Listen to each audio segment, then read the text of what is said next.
Halo Scooper, kembali lagi dengan kami Historical Scope. Di sini bersama Mimin Ivan. Sebelum ke pembahasan, di sini kami menyediakan layanan donasi untuk pengembangan channel kami Historical Scope agar lebih baik lagi. Informasi lebih lanjut untuk bagi siapapun yang mau berkontribusi atau berpartisipasi bisa langsung ke kolom deskripsi. Melalui channel Historical Scope, marilah kita bersama-sama mengenal sejarah, informasi, dan menjadi saksi sejarah di masa yang akan datang. Deal of energy to try to see if there is a possibility for a peaceful settlement. I'm hopeful that both parties will respond to his efforts and that Pada video sebelumnya, kita telah membahas alasan Papua yang ingin merdeka dan kronologi singkat mengenai OPM. Dalam kedua video tersebut, kami juga mengungkapkan dari sudut pandang kedua belah pihak. Pada video kali ini, kami akan menuntaskan permasalahan yang ada pada video-video sebelumnya.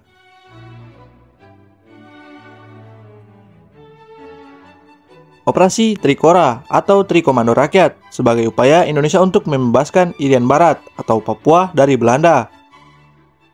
Trikora atau Trikomando Rakyat adalah salah satu dampak dari pelanggaran hasil konferensi meja bundar atau disingkat dengan KMB di Belanda pada tahun 1949. Awalnya, KMB menyepakati bahwa Irian Barat atau Papua akan ditentukan selambat-lambatnya 1 tahun setelah pengakuan kedaulatan. Namun, Belanda tidak menunjukkan iktikat untuk menyelesaikan masalah Irian Barat tersebut. Hal ini membuat Indonesia melakukan perjuangan melalui beberapa jalur diplomasi, termasuk dalam Konferensi Asia Afrika atau disingkat dengan KAA di Bandung dan Sidang Umum PBB. Pembentukan Dewan Pertahanan Nasional merumuskan Trikora pada tanggal 14 Desember 1961. Selanjutnya, pada rapat raksasa tanggal 19 Desember 1961 di Yogyakarta, Presiden Soekarno mengeluarkan komando yang dikenal dengan nama Trikomando Rakyat atau singkat dengan Trikora. Dari akar permasalahan tersebut, negara-negara barat sering membuat kontroversi yang pada akhirnya membuat masyarakat Papua kebingungan, juga melahirkan separatis seperti OPM. Tidak lupa bahwa insiden-insiden terjadi di Papua yang membuat semangat masyarakat Papua untuk mendeklarasikan kemerdekaan sering dimotori oleh pihak-pihak asing, khususnya negara-negara barat.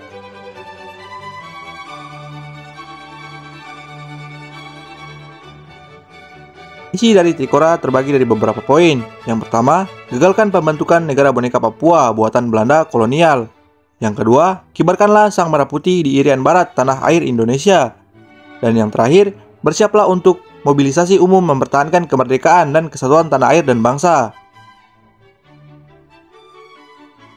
Untuk melaksanakan Trikora, dibentuklah Komando Mandala pembebasan Irian Barat pada tanggal 2 Januari 1962 dengan Panglima Komando adalah Mayor Jenderal Soeharto.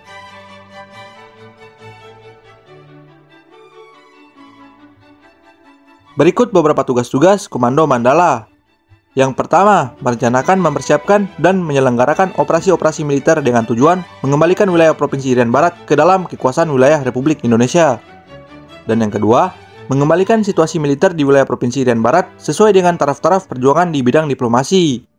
Berusaha supaya dalam waktu sesingkat-singkatnya di wilayah Provinsi Irian Barat dapat secara de facto diciptakan daerah-daerah yang bebas atau diduduki unsur-unsur kekuasaan atau pemerintahan Republik Indonesia.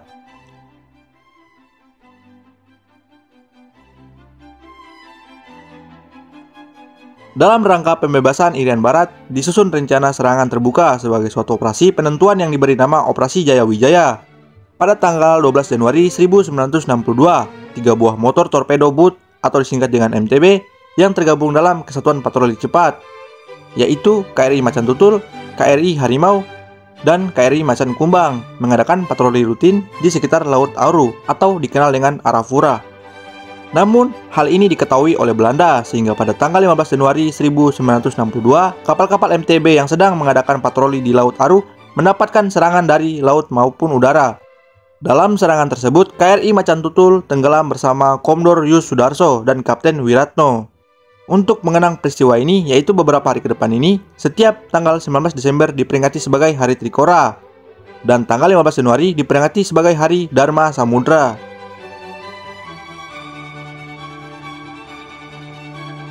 Indonesia dan Belanda kembali bertemu di satu meja pada 15 Agustus 1962. Perundingan ini dikenal dengan nama Perjanjian New York dan berisi bahwa Belanda harus menyerahkan Papua Barat kepada Indonesia selambat-lambatnya tanggal 1 Mei 1963. Untuk menjaga keamanan di Irian Barat, wilayah tersebut dipegang sementara oleh United Nations Temporary Executive Authority atau disingkat dengan UNTEA yang dibentuk oleh PBB. UNTEA di bawah pimpinan Jalal Abdo dari Iran. Tepat pada tanggal 1 Mei 1963, Irian Barat diserahkan kepada pemerintahan Republik Indonesia. Gubernur Irian Barat pertama adalah E.J. Bonai. Kembalinya Irian Barat ke Indonesia bersamaan dengan pembubaran Komando Mandala, pembebasan Irian Barat. Pada beberapa video selanjutnya, kami akan membahas terkait kolonialisme atau imperialisme Belanda di Indonesia. Mungkin hanya itu saja video kami pada kali ini membahas mengenai Operasi Trikora. Terima kasih juga kepada para Scoopers yang sampai pada saat ini masih mengikuti dan tetap setia kepada channel kami. Selanjutnya, jangan lupa like, komen, share, dan subscribe. Saya Mimin Fan, pamit undur diri.